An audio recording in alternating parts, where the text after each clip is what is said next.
Hi, everybody, wherever you are, whoever you are, and welcome to our podcast, We Are All Fine. I'm your host, Heidi Lester. I'm a counsellor and psychotherapist. And as always, I'm so glad you're here. And if you're new to the show, welcome.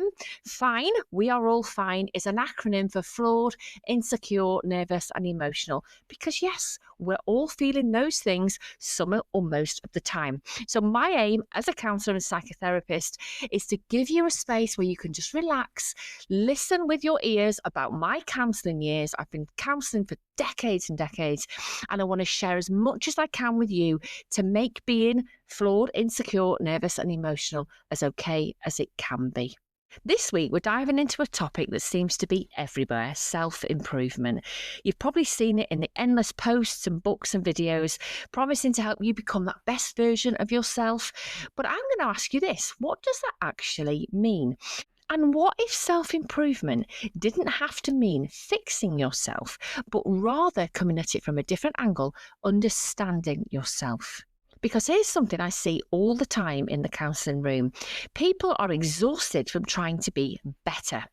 But what they really want is always to feel enough. There's a real difference here. So today, we're going to unpack what real self-improvement looks like and how you can grow in a way that feels grounded, kind, and sustainable. Make yourselves comfortable. Here we go.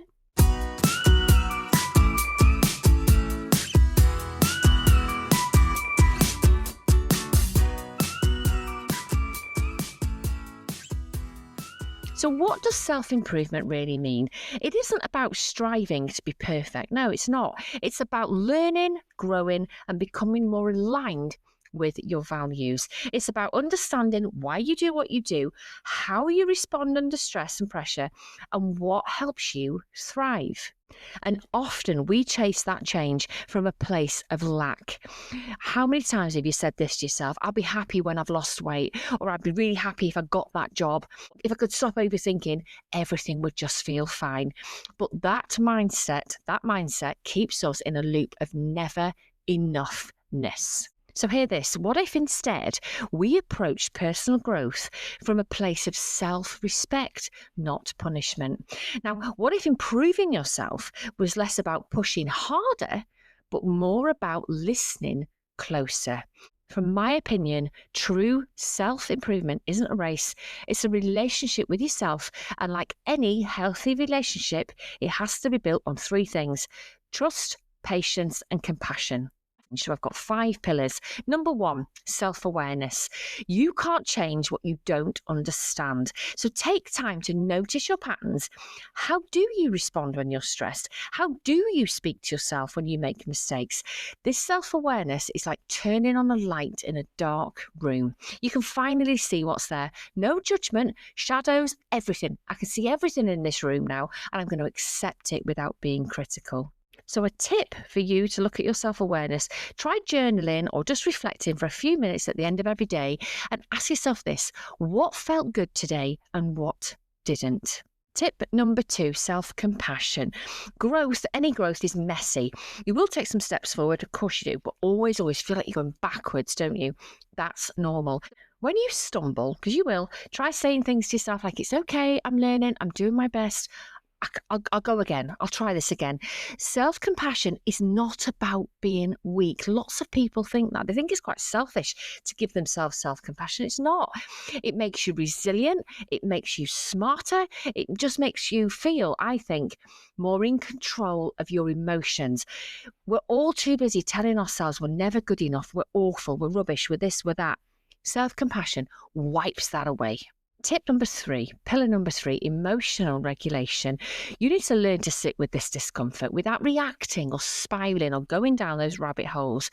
This is one of the most powerful forms of growth, just being with. We are human beings, not human doings.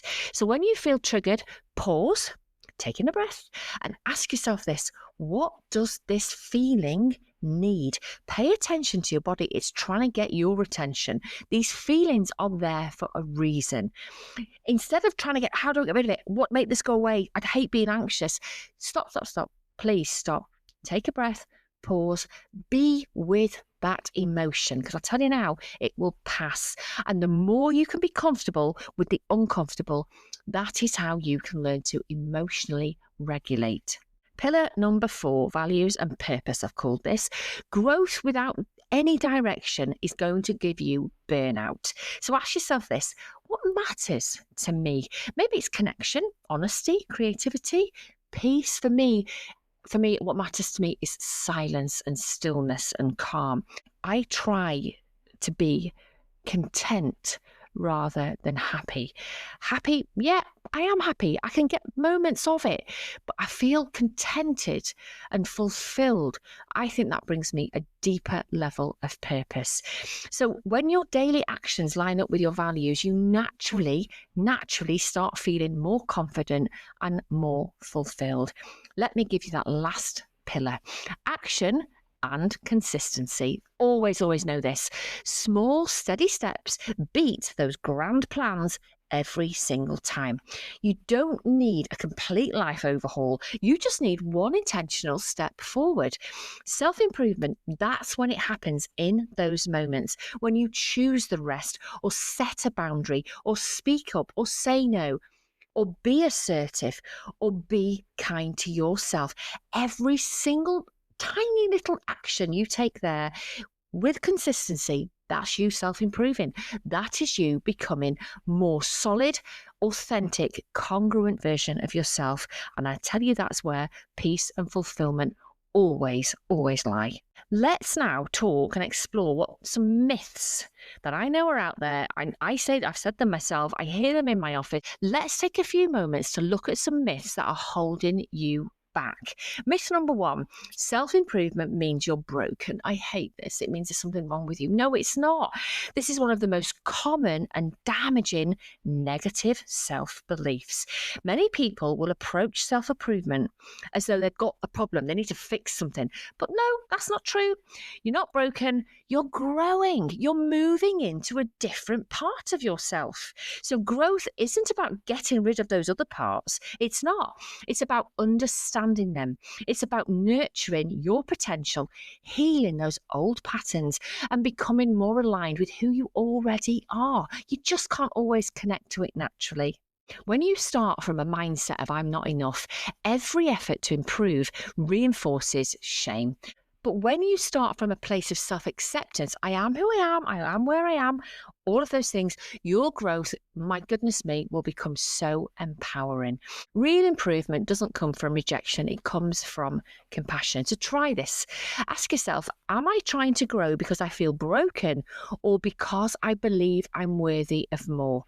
This small shift, this little slight different way you're approaching, is going to change everything.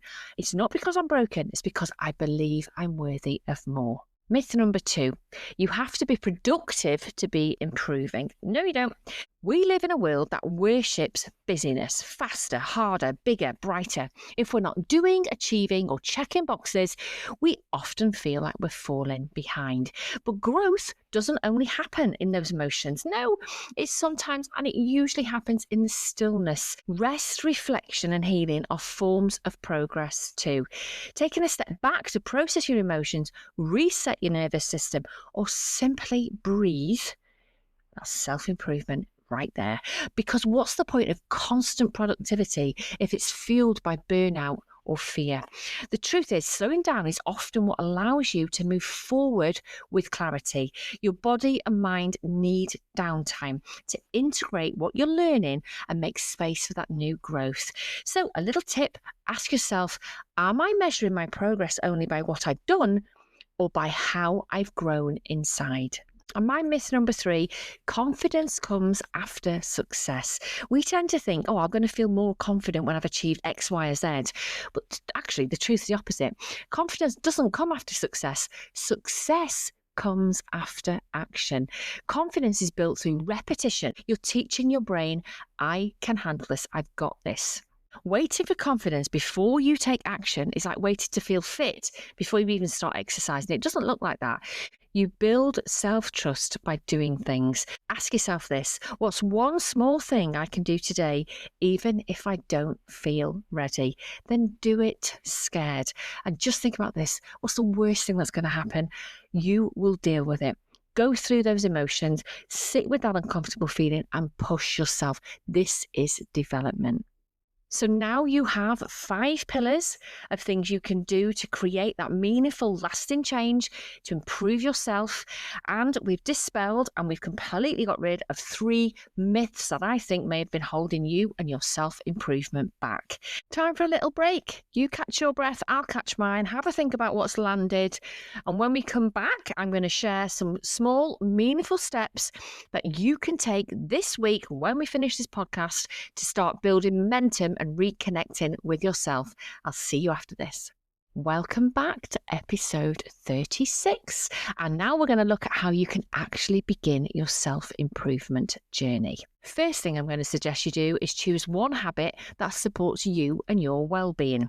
You don't need to overhaul your entire life. Just start with one small supportive shift. Maybe it's a morning walk just to clear your head, a bit of stretching, journaling, whatever it is, video journaling, or just turn off a screen, go to bed a little bit earlier. That'll definitely improve your sleep. The power of one small habit is that it has to be doable and consistent. It's about consistency, not intensity. That's what's going to create this change.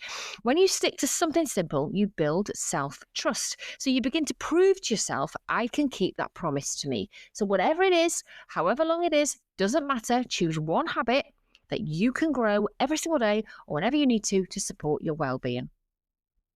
Next thing, check in daily. Start asking yourself questions. Am I living in line with my values? Now, values, they're your internal compass. They guide your decisions, your priorities, and your boundaries. And when you start checking in with them regularly and seeing where that needle lies in that compass, your life will begin to feel less chaotic and much more intentional. It's not about being perfect, it's about being aligned with you.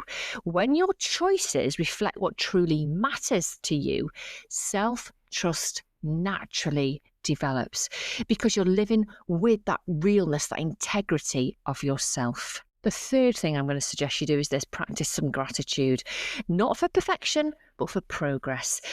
Any gratitude practice will shift your focus from what's missing to what's working for you. So instead of I didn't do enough, try I did. I showed up today even when I really didn't want to. It's not about toxic positivity or pretending everything's fine. No, it's about recognizing the effort you are putting in. You can keep it simple. Jot down 3 things you're grateful for each day. Start doing something like that. You don't even need to write it down. I lied there in bed and just closed my eyes. Right, what am I grateful for today? The smallest of things, it doesn't matter. It just builds up that momentum in your mind. And you know what? Gratitude is a fantastic antidote to any form of anxiety. Fourth thing I'm going to ask you to do is notice your inner dialogue, the words you use to yourself, and you need to learn to soften it. The way you talk to yourself matters. We all have an internal voice that can be far harsher than it can be a friend to us. So start paying attention to that inner dialogue. I'm going to bet you it's either critical, judgmental, or impatient with you. And then gently be with it and challenge it. When your mind is telling you you're not doing enough, respond with something better, something different, something kinder, something softer. This isn't about ignoring self-improvement. It's about approaching it with compassion, because that change will stick better when it's nurtured, not forced. And lastly, you must learn to celebrate even the smallest little things you've done. Every bit of your effort goes into a piggy bank, and that growth, it's not a straight line. It's made up of tiny, brave moments that often go unnoticed. Maybe you set a boundary, maybe you said no, maybe you rested instead of pushing yourself through. Maybe you made a decision that you wanted. Maybe you tried something new. All of those moments, they matter. Celebrating that progress will train your brain to see and seek out success, not failure. And the more you notice your own growth, the more motivated you're going to be to keep going forward. The goal isn't to become someone else. It's to become more you, more authentic, more grounded, and more in tune with what truly, truly matters. Self-improvement isn't about striving for perfection. It's about returning home to you over and over again. You have to become your own safe space. Okay, before you go, I want you to just take a deep breath with me and think about one thing you've done recently, big or small, that shows you're growing. And now ask yourself, what does becoming more me look like right now? Not in a year, not after you've achieved something, but today in this one moment. This is all we have together, this one moment. You're in control of this. We need to be present. What small action or mindset helps shift you to live more in tune with who you already are? I say this to my clients. Your growth, it doesn't need to be loud. It's often more quieter and subtle and unseen. And it's always happening in the background. Trust that effort you're making. Even if it doesn't feel huge, it's leading you somewhere meaningful. You're not a project to fix, my friend. You're a person, and you need to be understood, and you need to be nurtured. Thank you. Thank you for spending your time. I know it's precious with me today. If this episode 36, has resonated with you, please follow the show. Please rate it or share it with somebody if you think they might need this little bit of encouragement today, because that's what I hope I've done with you. I'd love to hear from you. Maybe tell me what one small way you're focusing on your self-improvement this week. Share what you're doing. You can email me at HeidiWeAreAllFine@gmail.com, or please come and connect with me. You'll get me on TikTok, YouTube, Facebook, and Instagram. Join me next week. You need to come along next Monday, where we're going to be letting go of perfection, and I'm going to help you to embrace how you can be enough.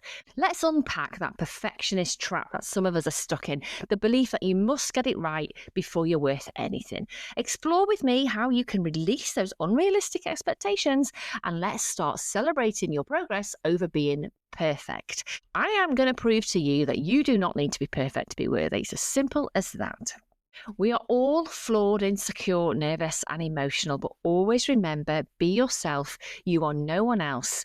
Until next time, have a wonderful, wonderful week. And I can't wait to see, and I really hope everything we've talked about today improves you as a person. Please do let me know. Take care.